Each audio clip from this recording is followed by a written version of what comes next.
Hello everyone, অনেকেরই একটা ধারণা থাকে ডায়েট মানেই হলো গিয়ে ওয়েট লস বা ওয়েট গেইন, কিন্তু আদৌ কিন্তু ব্যাপারটা এরকম নয়। অনেক সময় অনেক ধরনের মেডিকেল ইস্যু নিয়ে অনেকে আসেন, যেগুলো কিন্তু প্রপার একটা ব্যালেন্স ডায়েটের মাধ্যমে অবশ্যই সেগুলো অনেকটা ঠিক হয়ে যায় এবং দেখা যায় মোটামুটি উইদিন 3 মাস পুরোটাই প্রায় রিকভারি হয়ে যায়। এবং অনেকটা আরেক কোয়েশ্চেন থাকে যে আমার ইঞ্চ লস হচ্ছে কিন্তু ওয়েট লস হচ্ছে না কেন, এরকমও অনেকের কোয়ারি থাকে। তো আজকে সেরকমই একটা রিভিউ আমি দেখাবো। আমি আগে তোমার মুখে শুনে নি যে মানে তুমি কি কি নিয়ে এসেছিলে প্রবলেম, তোমার কি কি প্রবলেম সলভ হলো সেক্ষেত্রে।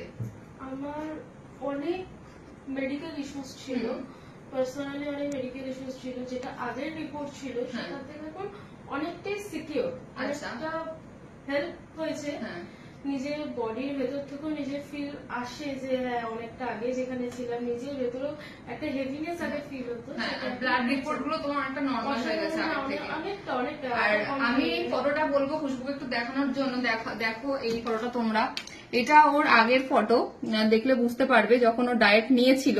বাট এখন কিন্তু অনেকটাই দেখা যাচ্ছে এখানে ইঞ্চ লস হয়েছে। হয়তো ওয়েটটা অত হিউজ পরিমাণে লস হয়নি, কিন্তু এরকম অনেকেরই হয় যে ইঞ্চ লস প্রচুর পরিমাণে হচ্ছে কিন্তু ওয়েট লসটা একটু কম হচ্ছে। তো সেক্ষেত্রে চিন্তার কোনো কারণ নেই, প্রপার ডায়েট প্ল্যান ফলো করে যাও, অবশ্যই কিন্তু রেজাল্ট হবেই।